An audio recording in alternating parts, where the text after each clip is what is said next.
They got places where pit bulls can go, and sanctuaries for the dogs, but what's in it for a man like him? They have rallies for all colors of skin, and communities for your sexuality. They have support groups for the mentally ill, and someone's always got your back when you're body shamed. But what's in it for a man like him? What's in it for him when no one will forgive and forget? What's wrong with the world when they can't let things go? God knows if God didn't forgive, there wouldn't be no one there to let his things go. Just let the prisoner go. There wouldn't be anyone to forget, because anyone else can screw it all up. Anyone else can say the wrong things. Anyone else can turn down the wrong road, but if you weren't behind bars, then none of it was real. If you weren't caught in the middle, then it didn't count. If you had time to wash your hands and clean your face before you appeared before the judge, then nothing really happened. Well, they got people who can kill babies, and they're lifted up on our shoulders. And they have politicians who can kill countries, and we call them kings and saviors. But if a man takes a pill, or he drinks too much poison, if he chooses anger over peace, or if he gives in to temptation, he's unforgivable. He's easily forgettable. He's unmanageable and easily manipulated. He'll do what we tell him because he has no other choice, and he'll put up with our bullshit because he no longer has a voice. What's in it for the man? What way will he go when his tired bones are finally free and his hands are unbound? But his skin is carved into armor now, and it's forever there to stay. His skin is scarred and colder now, and it's never going to change.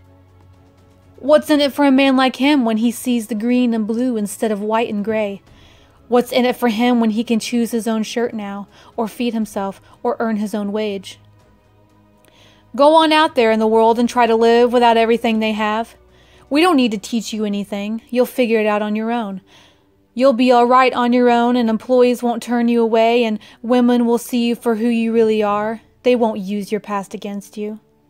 Your credit will be fine, and in months you'll be pulling in figures. You won't ever have to think about sin again, and you'll stay away from the liquor and the drugs and the numbing. It won't hurt one bit, because you're free now after all. And we're a group of liars, turning the wheels at a broken soul millhouse. But somehow he made the right decision. So far it's been all right. Not at first, but what does the beginning matter when the ending seems right?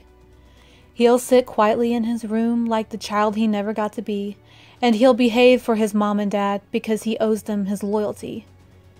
He'll fix dinner for his mom and buy her all her food. He'll wash her laundry and drive her to town because he remembers all she did for him. He remembers her tears, her letters, her long drives upstate. Unfortunately, they will always remember. He'll love whoever will give him a chance, the women who seem kind, with kind eyes and kind smiles, and he'll hope they aren't the vipers that have bitten him in the past, that have stolen his livelihood and dangled him on a line, who have taken advantage of his loneliness and turned to bite the hand that feeds. But if there is at least one person who can see enough of who he is to write this prose, then there has to be another one out there who knows all about second chances. And she'll find him and she'll love him, and the past won't matter anymore. She'll see him and she'll forgive him, and maybe so will the world. Because heroes aren't always super, and they aren't only life savers.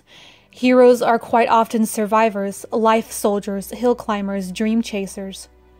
They are doers and makers and criers and beggars. He's a comedian and a Samaritan and a heartquaker. He's a hero. You're not a hero, but he is with his past and his secrets and his bad dreams and his masochism.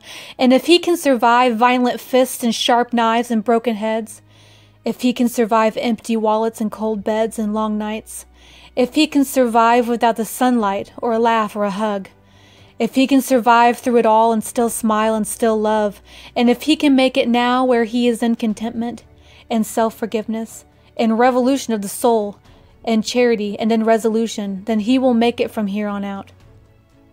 He will make it without a mask or a cape or a utility belt or a weapon. He will make it without a superpower or a sidekick.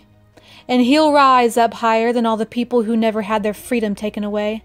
He'll rise up higher than the world and all its hearsays and dead words. He'll rise up higher, and that's what's in it for a man like him.